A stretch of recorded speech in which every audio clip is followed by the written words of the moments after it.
In this video, we are going to look at a strategy using Google Calendar to help you communicate what's going on in your class with parents, students, and anybody else who might be interested in what you're doing each day in class. This is a strategy that I used in the classroom for years, and it helped parents and students know what was going on and when. So great for absences, looking ahead in time, and for me to go back in time year to year and see how long different curriculum pieces took depending on what was going on. So what I would do is create just to work backwards with you, a short URL.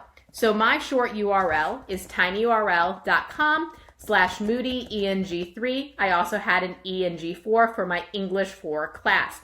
This was the short URL that I shared out with parents and students, put it on my signature line, wrote it on the board, said it aloud many times until everyone had it saved. So what it looks like filled out is this. So parents and students can easily click to see in more information to see what's going on each day in class. The neat thing about sharing out this way is in the lower right-hand corner, you can instruct parents and students to click that plus Google Calendar button to put this calendar on their own. So how do we create these calendars to share out? I'm back on my main Google Calendar, so calendar.google.com, and I'm logged in with my correct teacher account. So now I'm going to go in and add a new calendar. There are a couple ways you can do this. One way is to go into settings to add a calendar, or on the left-hand side here, next to other calendars, there is a plus button you can click, and then you can click to add a new calendar. So I'm going to click on Create a New Calendar. It's going to open up in Settings, and it asks me for a title of my calendar. So maybe this time I am teaching my 8th grade social studies class here. You can add in a description if you want, so if you want to include some information about the calendar is about, you can certainly do that as well. Then we're going to click on Create Calendar. It's going to create that calendar for us and add it to our long list over here. We are in alphabetical order, luckily, and as soon as it's created, I should be able to see it over here. I'm going to click it on the left-hand side, and it's going to open up the settings for that calendar. So what I'm going to need to do is make this calendar public. That way, anybody I share the link with, my parents and students, are going to be able to see that. There will be a quick warning that pops up. You're going to go ahead and click OK. And then we want to get our link. So we're going to scroll down here. I know there's the get shareable link there, but we're going to scroll down here a little bit. And then we are going to see our URL, public URL to this calendar. And that's the URL we're going to use. So if I copy that and share it out, and I'll just open it in a new tab here to show you, it's going to open up this blank calendar.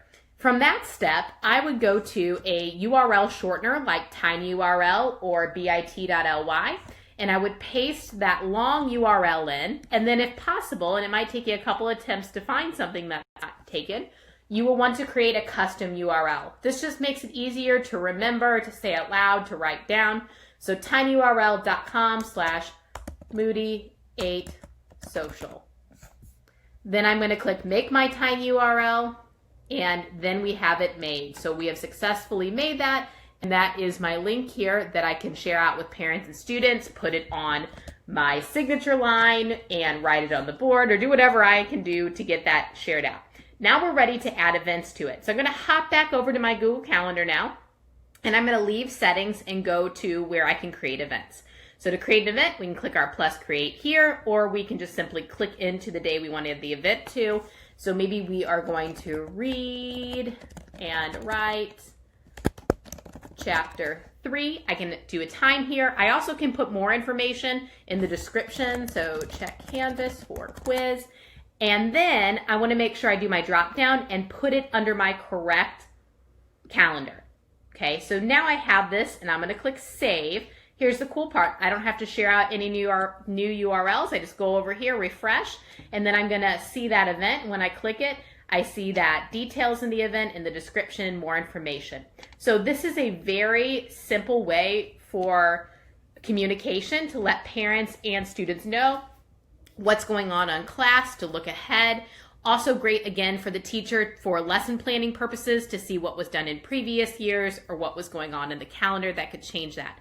So again, we reviewed a way that you can create a Google Calendar for any class or classes that you teach.